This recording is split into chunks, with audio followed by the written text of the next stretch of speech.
In section 6.4, we're going to be looking at graphs of logarithmic functions. So here's some basic information about a parent function of the log. So for any real number x and constant b is greater than 0, so in other words b is positive, but it can't be 1, we can see the following characteristics in the graph. There are one-to-one functions. The vertical asymptote is x equals 0. So the y-axis is acting as the vertical asymptote. And this can shift if your graph shifts to the left or to the right. The asymptote shifts the same number of units. The domain is 0 to infinity. And again, this will shift as you move left and right. The range is always negative infinity to infinity. The x-intercept is 1, 0. A key point is B1, so that's true for either of these. There is no y-intercept. Now, if it shifts to the left, there will be a y-intercept, but on this parent function, there's not. It's increasing if b is greater than 1, and it's decreasing if b is between 0 and 1. So it's a proper fraction, it's decreasing. If you look at this example of the graphs of 3 logarithmic functions in figure 4, you will see that you have a log base 2 of x, a natural log of x, and a log of x. Remember that for the natural log, the base is understood to be e, and remember that's 2.71, something like that. And then for the log of x, the base is understood to be 10. So you can see the red has a base of 2. E is like 2.7, and then log is 10. So as the base gets larger, if nothing else is changing other than the base, then you can see the curve kind of moves toward the x-axis, right? So the smaller base is up top on the red, the one in the middle is blue, and then the largest base is the orange or yellow color. So translations of logarithmic functions, these are really just the same translations that we talked about in previous sections with other functions. So if you're adding something to the outside of the function, which is that plus d, that's going to be a shift up or down, and it's going to do exactly what you think. If you have a horizontal shift, that's going to be adding or subtracting something within the function. So within the parentheses, that's a shift left or right, and it does the opposite of what you would think. If you have a factor of a in front of your log, if it is greater than 0, if the absolute value is greater than 0, then it's stretched vertically by a factor of a. And if the absolute value of a is between 0 and 1, meaning it's a proper fraction, then it's compressed vertically by a factor of a. It's reflected about the x-axis when a is less than 0. So if that factor out front of the log is negative, then it's reflected about the x-axis. For f of x equals log of negative x, then the graph of the parent function is reflected about the y-axis. So if the negative is outside of the function with the a, it's a reflection on the x-axis. If it's within the function, within the parentheses, it's a reflection about the y-axis. So for the first example, we want to state the domain and range of the function, and then state the vertical asymptote. So what I would do is, first of all, I'd look at what's happening here. The parent function would be log base 3 of x. So the difference here is I'm subtracting 4. That minus 4 is inside the function. So that means it's going to be a shift left or right, and it's going to be the opposite of what you would think. So this minus 4 is actually going to shift to the right 4 units. So traditionally, just to do a quick sketch, traditionally you have your vertical asymptote here, and your graph is like something like this, right? It doesn't matter about, how steep it should be, etc. We're just looking at the basics of what happens. So now that basic graph is going to shift to the right 4 units. So now, let's see, 1, oops, 1, 2, 3, 4.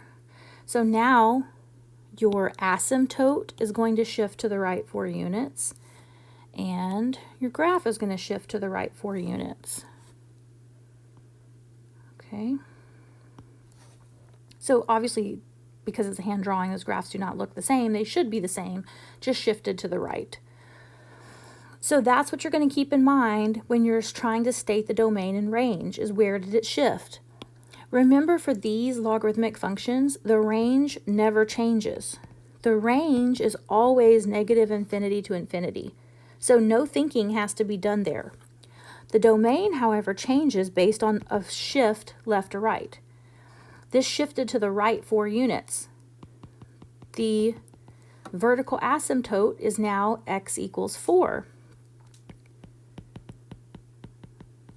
So the vertical asymptote is x equals 4. That means the domain is 4 to infinity because it shifted to the right 4 units. All right, let's look at another one, number 2. So this is the same directions. Give the domain, range, and vertical asymptote. So you can always start by writing down the range.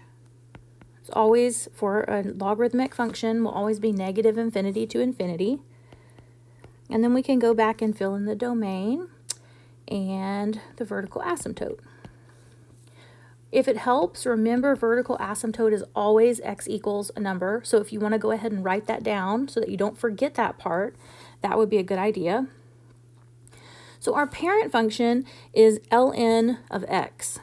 So the shifting that's happening is a shift to the left 6, because remember that does the opposite. And then this -5 is a vertical shift. It's going to do what you think, so that's a shift down. And then we'd have a vertical stretch of 3. The stretching and the compressing, they don't affect your domain and range at all. The only thing that affects your domain is the shifting left or right. So the only thing that's important when you're talking about the domain is how you're shifting to the left or to the right. So you're shifting to the left 6 units. So now instead of 0 being your vertical asymptote, -6 will be your vertical asymptote. That means the domain goes from -6 to infinity. Number 3, make a quick sketch of the reflections occurring. So if you look at number 3 and number 4, all that's happening here is we're putting in a negative.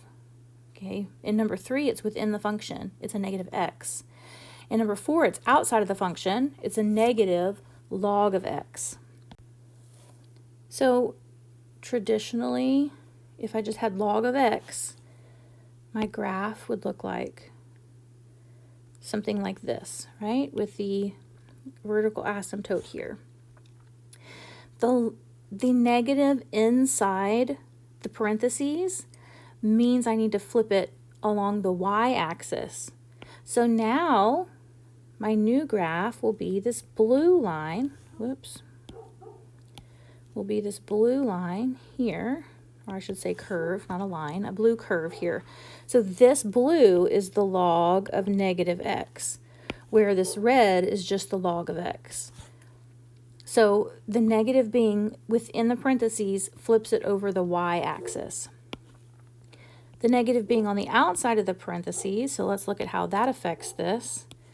So here's our vertical asymptote.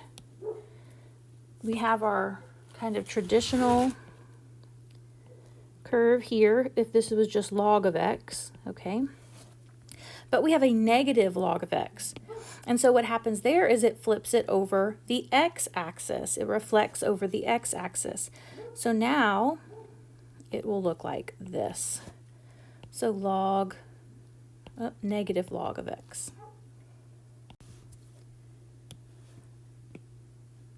Let's look at the next part. So for this one, let me shrink this down a little bit.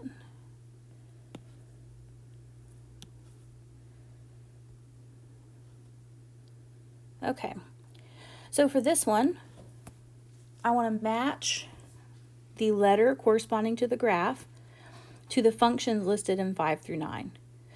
So I kind of hinted at this above in the figure in the blue box. What you want to look at here, if everything is the same, the only thing that's changing or varying in these is the base. So the base is what you want to look at. Remember, the one that's closest to the x-axis at the top is going to be the one with the largest base. So you can start closest to the x-axis if you want. So the E will have the largest base. The largest base is 25. So that's going to be E. Then D will have the second largest base. I have a 5, a 2. Remember, this is understood to be an E, which is like 2.7. And then this is understood to be a 10. So 10 would be the second largest base. So that would be the graph of D. Then I have the 5 is the third largest, so that would be C. And then B, 2.7, or the E is going to be bigger than 2, so that would be the graph of B. And then 2 is the smallest, so that is going to be the graph of A.